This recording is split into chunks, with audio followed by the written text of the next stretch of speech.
Let's talk about what actually happens when your doctor diagnoses you with high blood pressure. They take a reading, maybe two.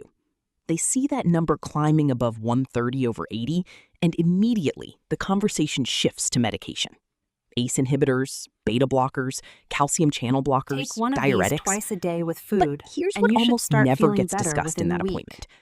Why is your blood pressure high in the first place? Think about this for a second.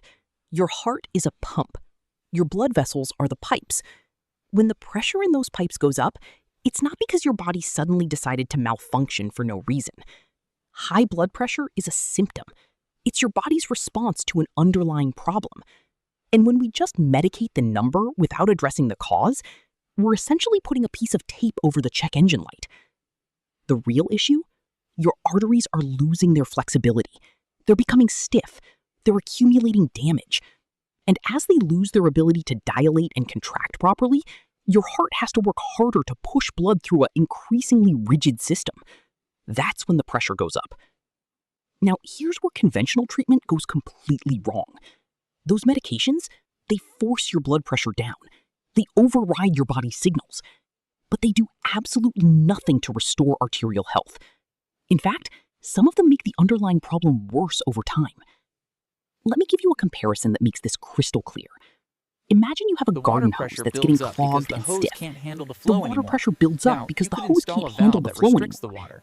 Now, you could install a valve that restricts the water coming out the end, and technically you've lowered the pressure. But the hose is still clogged. It's still stiff. And now you've also reduced the water flow to everything downstream that needs it. That's exactly what's happening in your body when you take blood pressure medication without addressing arterial health. Your organs aren't getting optimal blood flow. Your cells aren't getting optimal oxygen. Your brain isn't getting optimal circulation. But hey, the number on the blood pressure cuff looks good, so we call it a success. Meanwhile, the real problem, the actual deterioration of your cardiovascular system, continues unchecked. Here's a statistic that should terrify you. People who are on blood pressure medication have only a slightly better outcome than people who aren't. We're talking about marginal differences. And in some studies, when you factor in the side effects and complications from the medications themselves, the benefit almost disappears entirely. So why do we keep doing it this way? Because it's easy. It's profitable. It's standardized. A patient on blood pressure medication is a patient for life. They come back every month for refills, every 3 months for checkups, every year for lab work to make sure the medication isn't destroying their liver or kidneys. But what if we actually fixed the arteries? What if we restored their flexibility, cleared out the inflammation, improved the endothelial function? Well, then you wouldn't need the medication anymore. And there's not a lot of incentive in our current healthcare system to create patients who don't need ongoing treatment. Now, I'm not telling you to throw away your medication. That would be irresponsible and dangerous. What I'm telling you is that there's another layer to this conversation that you're probably not having with your doctor. And that layer involves understanding what actually makes arteries healthy versus what just makes the numbers look better on a chart. Your arteries are living tissue. They're made up of cells that respond to their environment. They can be damaged, yes, but they can also be repaired. They can regain flexibility. They can reduce inflammation. They can improve their function. But none of that happens when the only intervention is a medication designed to override your body's signaling system. And this is where those biblical juices come in. Because unlike medications that force a result, these compounds actually support the biological processes that restore arterial health. They work with your body, not against it. They address the root cause, not just the symptom. But before we get into what these juices are and how they work, you need to understand exactly what's going wrong in your arteries when pressure starts to climb. Because once you see the mechanism, once you understand the actual biological breakdown that's happening, the solution becomes obvious. And you'll realize why these ancient remedies have such profound effects on modern cardiovascular disease. Your arteries aren't just tubes. They're sophisticated, dynamic organs with multiple layers, each serving a critical function in maintaining healthy blood flow and pressure. The innermost layer, the one that's in direct contact with your blood, is called the endothelium. It's a single layer of cells, but don't let that fool you. This thin layer controls almost everything important about cardiovascular health. It regulates blood pressure, it prevents clot formation, it controls inflammation. It determines whether your arteries stay flexible or become rigid. When your endothelium is healthy, it produces a molecule called nitric oxide. And nitric oxide is essentially the master switch for arterial function. When your endothelial cells release nitric oxide, your blood vessels relax and dilate. Blood flows freely, pressure stays normal, everything works the way it's supposed to. But here's the problem. Modern life is absolutely brutal on your endothelium. Chronic stress floods your system with cortisol and adrenaline, which damage endothelial cells. Processed foods create oxidative stress that destroys nitric oxide before it can even do its job. Sedentary behavior reduces the mechanical stimulus that tells your endothelium to produce more nitric oxide. High blood sugar caramelizes proteins in your arterial walls, a process called glycation, which stiffens the vessels and impairs their function. And as your endothelium gets damaged, nitric oxide production drops. When nitric oxide drops, your arteries can't dilate properly. When they can't dilate, pressure builds. And when pressure builds chronically, the damage accelerates. It's a vicious cycle. High blood pressure damages the endothelium. Damaged endothelium produces less nitric oxide. Less nitric oxide means higher blood pressure. Round and round it goes, getting worse with each rotation. But it's not just about nitric oxide. There's another player in this story: inflammation. Your endothelial cells are constantly being exposed to your blood. Everything you eat, every toxin you're exposed to, every inflammatory molecule circulating in your system makes contact with that delicate inner lining of your arteries. And when those cells detect damage or threat, they initiate an inflammatory response. Now, acute inflammation is protective. It's how your body heals. But chronic, low-grade inflammation is different. It's destructive. And in your arteries, chronic inflammation sets off a cascade of events that leads directly to atherosclerosis, the buildup of plaque inside your vessel walls. Damaged endothelial cells start expressing adhesion molecules on their surface. These molecules are like Velcro for white blood cells. Monocytes floating in your bloodstream stick to the damaged area. They migrate into the arterial wall and transform into macrophages, essentially immune cells designed to eat up damage and debris. But here's where things go sideways. When there's chronic inflammation, those macrophages start consuming oxidized LDL cholesterol that's accumulated in the arterial wall. They gorge themselves until they become foam cells, bloated with fat. And foam cells are the building blocks of arterial plaque. As plaque builds up, your arteries become stiffer. They lose their ability to expand and contract with each heartbeat. And stiff arteries mean higher blood pressure, which means more damage to the endothelium, which means more inflammation, which means more plaque. Another vicious cycle.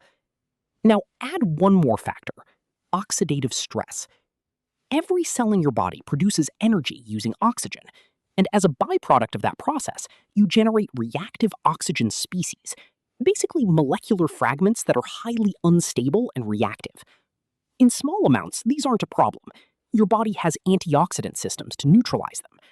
But when oxidative stress overwhelms your antioxidant defenses, those reactive molecules start damaging everything they touch. In your arteries, oxidative stress destroys nitric oxide almost immediately. It oxidizes LDL cholesterol, turning it into the form that macrophages consume to become foam cells. It damages the endothelial cells directly, impairing their function. It accelerates aging at the cellular level. And here's the really insidious part. All three of these problems, endothelial dysfunction, inflammation, and oxidative stress, feed into each other. They create a self-reinforcing system of arterial degradation that gets progressively worse unless something intervenes to break the cycle. Blood pressure medication doesn't break the cycle. It just forces the pressure down while all this damage continues happening in the background. You might have a normal blood pressure reading, but your arteries are still deteriorating. The inflammation is still there. The oxidative stress is still there. The endothelial dysfunction is still there. And eventually, despite the medication, despite the controlled blood pressure, something gives. A plaque ruptures. A clot forms. Blood flow gets cut off, and suddenly you're having a heart attack or a stroke, even though your blood pressure has been managed for years.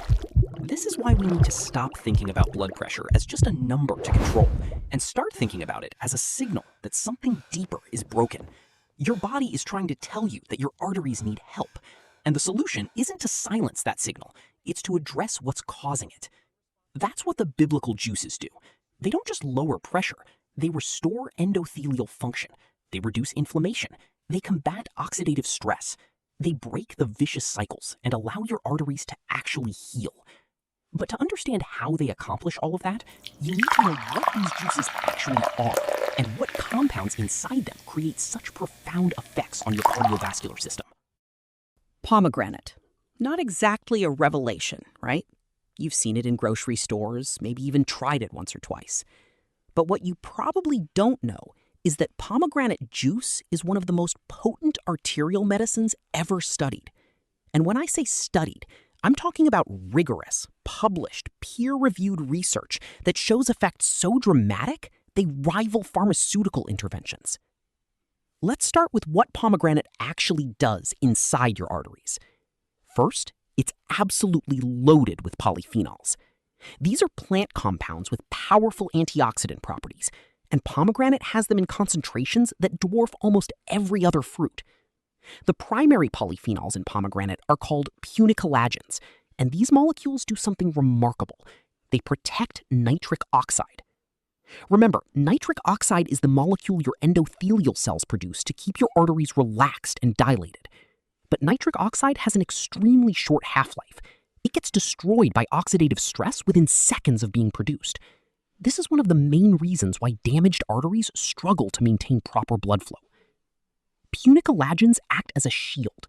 They neutralize the reactive oxygen species that would otherwise destroy nitric oxide, allowing it to survive longer and do its job more effectively. And the result is improved endothelial function, better arterial dilation, and lower blood pressure.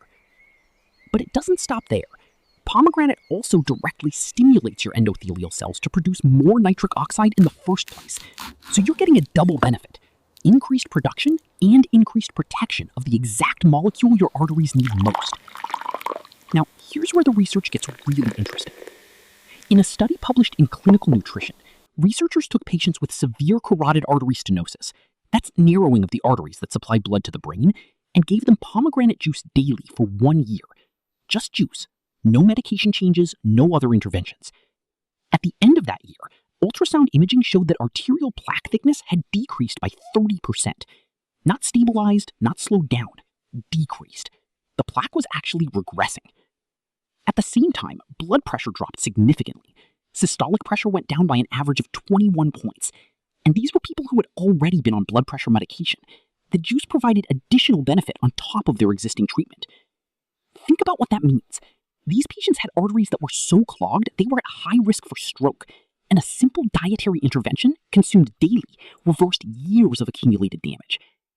But pomegranate's effects go even deeper than plaque reduction. Your arterial walls contain smooth muscle cells that contract and relax to regulate blood flow. In diseased arteries, these cells become dysfunctional. They're in a constant state of tension, unable to properly relax even when they should.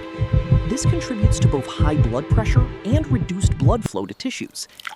Pomegranate polyphenols interact directly with these smooth muscle cells, helping them regain normal function. They enhance the signaling pathways that tell the muscles to relax. They reduce the signaling that causes inappropriate contraction. The net result is arteries that behave the way they're supposed to, responsive and flexible, instead of rigid and constricted. There's also a powerful Your blood pressure is anti-inflammatory quite high effect. today, Mr. Sharma. Pomegranate compounds to inhibit discuss the a production of treatment plan right inflammatory away. cytokines, Is it the serious, signaling doctor? molecules that tell your immune system to attack. Remember those adhesion molecules that damaged endothelial cells express? The ones that attract white blood cells and kick off the whole plaque formation process? Pomegranate reduces their expression. Fewer adhesion molecules means less immune cell infiltration, means less inflammation, means slower plaque progression. And in cases where inflammation is already established, pomegranate helps resolve it. It supports the shift from pro-inflammatory immune activity to anti-inflammatory, healing activity. This is critical because chronic inflammation is what keeps the arterial damage going year after year. Now let's talk about oxidative stress, the third piece of the arterial dysfunction puzzle.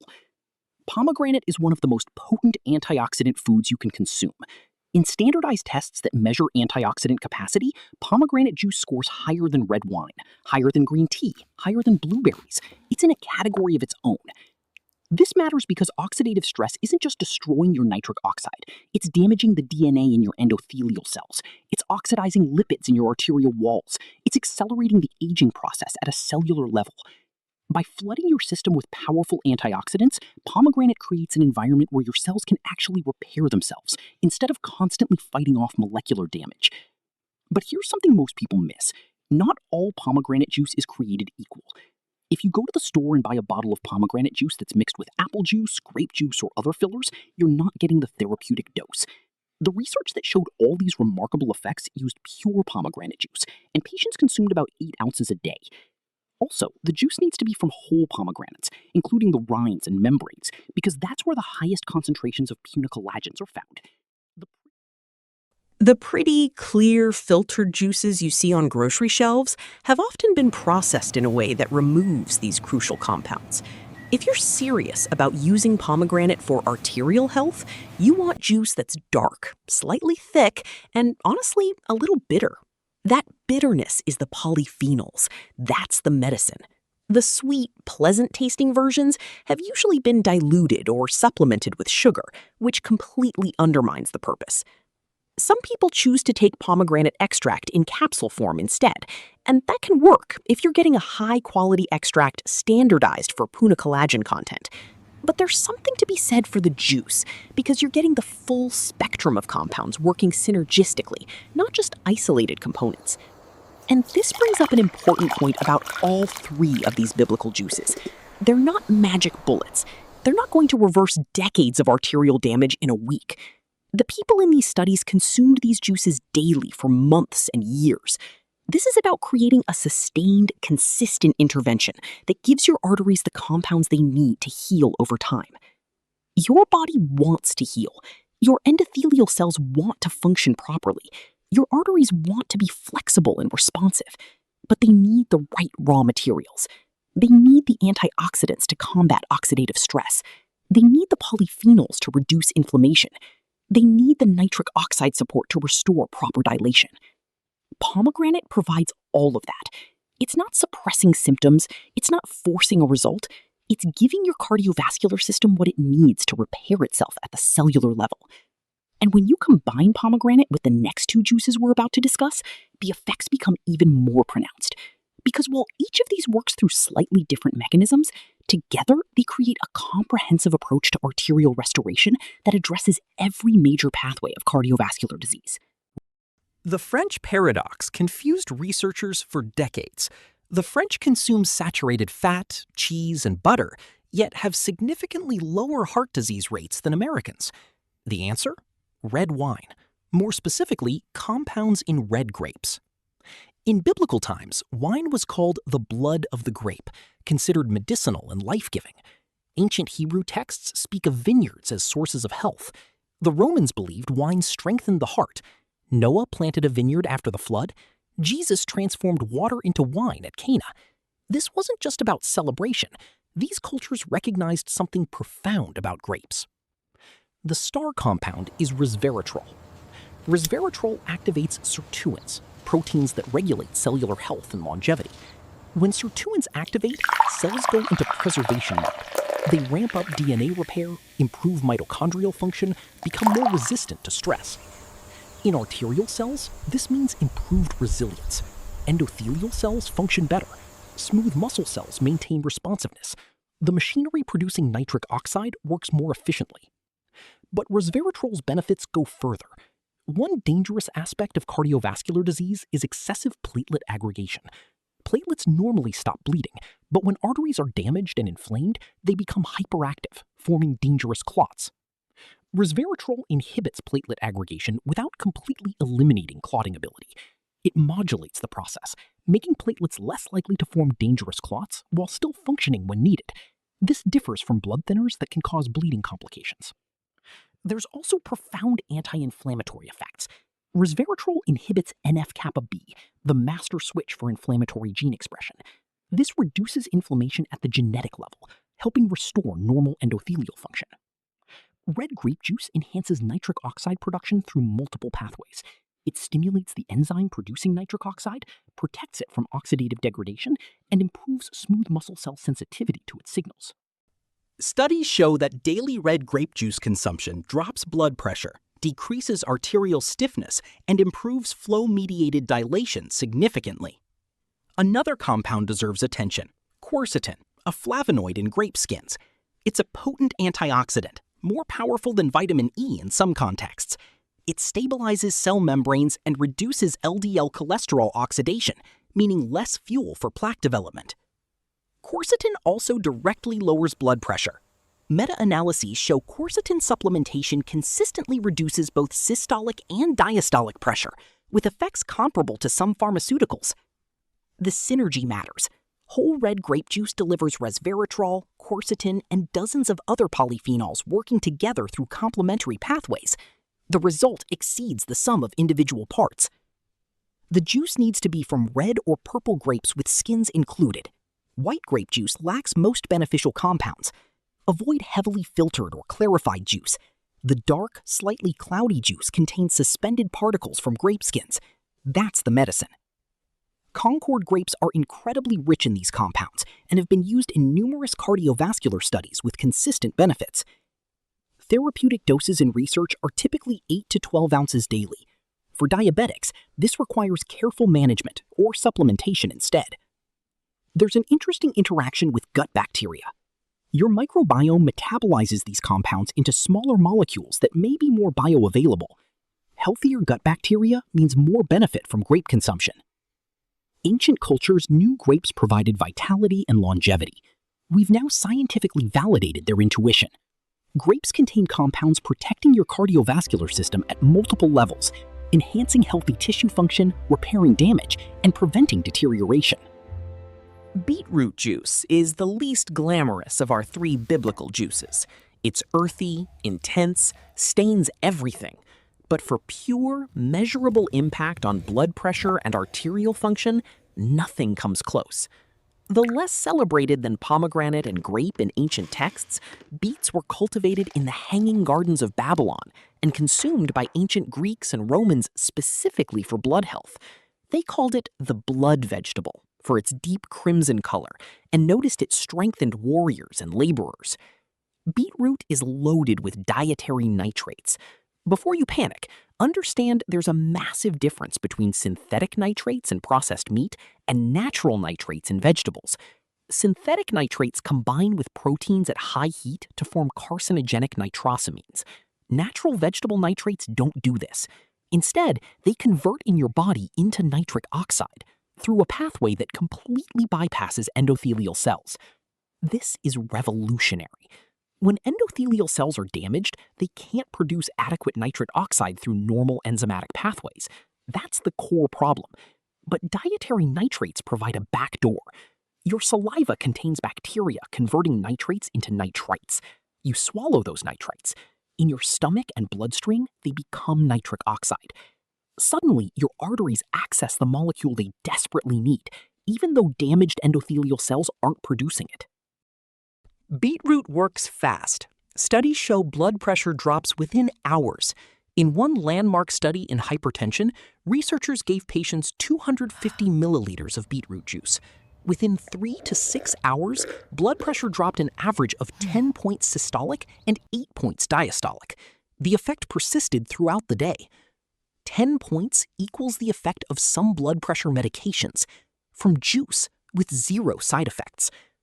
Benefits go beyond lowering pressure. Nitric oxide from beetroot improves endothelial function, enhances blood flow, and increases oxygen delivery. Athletes use beetroot juice because it improves exercise performance, delays fatigue, and enhances recovery. For cardiovascular disease patients, this means improved circulation to your heart muscle, better oxygen delivery to your brain, enhanced kidney function, all organs suffering when blood flow is compromised. There's specific benefit for arterial stiffness. As arteries age and accumulate damage, they lose elasticity, becoming rigid tubes. This stiffness increases heart workload and contributes to systolic hypertension. Beetroot directly improves arterial elasticity. The nitric oxide helps smooth muscle cells relax and reduces wall stiffness. Over time, with consistent consumption, it reverses some structural changes making arteries rigid. When combined with pomegranate and grape, beetroot attacks the problem from both directions. Pomegranate and grape support endothelial cells' nitric oxide production and protect what they make. Beetroot floods your system with additional nitric oxide from dietary sources.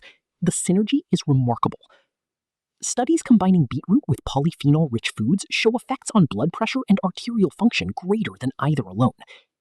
About 10 to 15% of people are non-responders. Their gut bacteria don't efficiently convert nitrates into nitrites.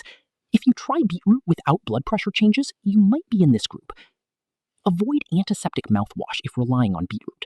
The conversion happens in your mouth via salivary bacteria. Antibacterial mouthwash destroys this pathway. Beetroot is best consumed on an empty stomach, separate from high-protein or high-fat meals. The conversion happens most efficiently in your stomach's acidic environment before food changes the pH. Research uses concentrated beetroot juice or shots consumed once or twice daily. You can also use beetroot powder, which is more convenient with longer shelf life. Beetroot turns urine and stool red or pink, completely harmless bacteria. Don't panic. If prone to calcium oxalate kidney stones, use beetroot cautiously as it's high in oxalates. For most people, beetroot is safe, effective, and provides measurable benefits within hours. You can literally take blood pressure before consuming beetroot, wait 4 hours, and take it again. Most see a noticeable drop. That immediate feedback proves this isn't placebo. It's biological intervention with real, measurable effects. Let's get tactical. Understanding the science is one thing. Implementing this in your life is another. Based on research, here's what works. Pomegranate juice, 8 ounces daily. Split into 2 4-ounce doses if easier. Consume with or without food. Red grape juice, 8 to 12 ounces daily. Split if preferred. Some people drink 4 ounces with breakfast and 4 with dinner. Beetroot juice, 6 to 8 ounces daily, or equivalent in concentrated shots or powder. For beetroot, timing matters. Consume on an empty stomach, ideally in the morning, and wait 30 to 60 minutes before eating. This maximizes nitrate to nitrite conversion. Can you consume all 3 daily? Absolutely, that's ideal. But let's be realistic. That's a lot of juice and significant natural sugar. Alternative approach, cycle them. Week 1, pomegranate. Week 2, grape. Week 3, beetroot. Rotate through. You'll still get benefits without overwhelming your system. Or combine strategically, maybe pomegranate and grape together, adding beetroot every other day for nitrate boost. The key is consistency over time, not perfection. Doing this imperfectly but sustainably beats doing it perfectly for 3 weeks, then quitting. Quality pomegranate, grape, and beetroot juice aren't cheap, but compare that to lifetime blood pressure medication costs. Factor in doctor visits, lab work, eventual complications. Suddenly $50 to $75 monthly on therapeutic juices seems reasonable. You can make your own with a quality juicer, buying fresh pomegranates, grapes, and beets. This gives complete control and is usually cheaper per ounce. The downside is time and cleanup. For beetroot specifically, powder is cost-effective and convenient. A bag lasts a month or more, costs about $30, and you just mix with water. If on blood pressure medication, these juices will lower pressure further. That's the point. But monitor closely because you might end up with pressure too low, causing dizziness or fainting. Work with your doctor. Tell them you're incorporating these juices. Monitor blood pressure at home daily. If you see consistent drops into normal range, your doctor may reduce medication. Some people come off medication entirely, but that needs medical supervision. If on blood thinners like warfarin, resveratrol, and other polyphenols enhance blood thinning effects, this requires closer INR monitoring. Inform your doctor. Beetroot can interact with nitric oxide donor medications like nitroglycerin. Combining them can drop blood pressure too low. If on nitrate-based medications, coordinate with your cardiologist. For diabetics, consume juices with meals containing protein and fat. This slows sugar absorption and blunts glucose spikes. Monitor blood sugar more frequently initially. Consider using supplements instead. Pomegranate extract capsules, resveratrol supplements, and beetroot powder provide active compounds with minimal sugar. Supplement. Pomegranate, standardized extract with at least 40% punic halogens. Typical dose is 500 milligrams twice daily. Resveratrol, look for trans resveratrol. Dose is 100 to 500 milligrams daily. Some formulations combine resveratrol with quercetin. Beetroot, powder or extract standardized for nitrate content. You want at least 400 milligrams of nitrates per dose. These juices work better when overall diet and lifestyle support them. If drinking pomegranate while eating fast food, smoking, chronically stressed, and sedentary, you're fighting an uphill battle. But if eating whole foods, exercising regularly, managing stress, sleeping well, and then adding these juices, the effects are synergistic. Your endothelial cells are healthier, inflammatory burden lower, oxidative stress reduced. These juices aren't magic bullets. They're powerful tools, yes. Evidence-based interventions with proven effects, absolutely. But they're part of a larger cardiovascular health picture. For people already doing most things right but still struggling with blood pressure, or on medication wanting to add natural intervention to reduce pharmaceutical burden, these juices are game changers. These three juices aren't unique anomalies. They're examples of a larger truth we've forgotten. Food is medicine. Not metaphorically, literally. Compounds in food interact with your cells, your genes, your biological pathways in ways that prevent, treat, and reverse disease. Every bite sends signals to your body. Those signals either promote health or disease. They reduce inflammation or increase it. They protect cells or damage them. There's no neutral food. For the last century, we've been pushing in the wrong direction. The modern diet is designed for shelf stability, profit margins, and addictive palatability, not health. Ultra-processed foods make up over 60% of the average American's caloric intake. These foods are stripped of protective compounds, fiber, polyphenols, vitamins, minerals, and loaded with harmful ones, refined sugars, oxidized oils, synthetic additives. The result is an epidemic of chronic disease, heart disease, diabetes, cancer, autoimmune conditions. These aren't random afflictions or genetic inevitability. They're the direct result of a mismatch between our biology and our environment. Our genes evolved over millions of years where food was whole, unprocessed, nutrient-dense. Our bodies are adapted to run on that fuel. But we're now pouring in completely different fuel our biology doesn't know how to handle. The damage shows up in our arteries first. The endothelium is one of the most metabolically active tissues in your body, constantly responding to what's in your bloodstream. When you flood it with oxidized fats, sugar spikes, inflammatory molecules, it degrades rapidly. But the flip side is also true. When you flood it with protective compounds, antioxidants, polyphenols, nitrates, it heals rapidly. This is why dietary interventions show results so quickly. Your endothelial cells turn over every few days. The improvements researchers measure after just weeks of pomegranate or beetroot consumption, that's actual cellular regeneration happening in real time. Food is information. It tells your body what to do at a molecular level. And when you provide the right information consistently, your body does what it's designed to do: heal, maintain, thrive. But we've outsourced this knowledge to doctors, pharmaceutical companies, government guidelines. And those entities, however well-intentioned, are constrained by their own limitations. The solution isn't waiting for them to figure it out. Cardiovascular disease The solution is often involves reclaiming this blocked knowledge. or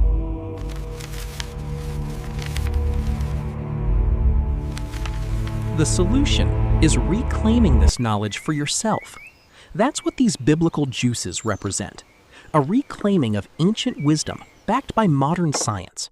A recognition that solutions to our modern health crises might not be found in laboratories and patents, but in foods that have nourished human beings for thousands of years.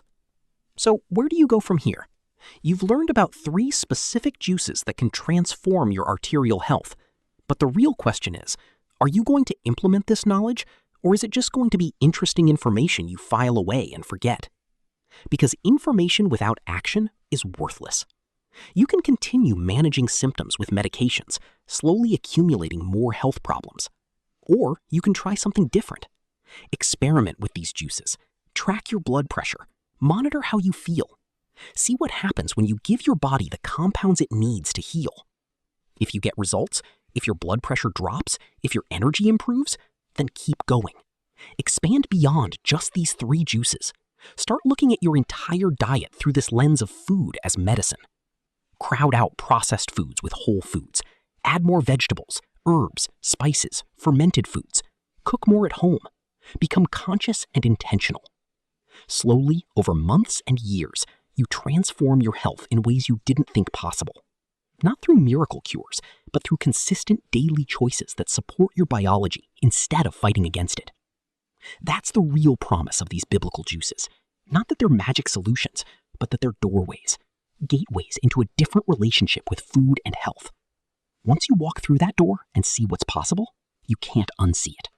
And that changes everything.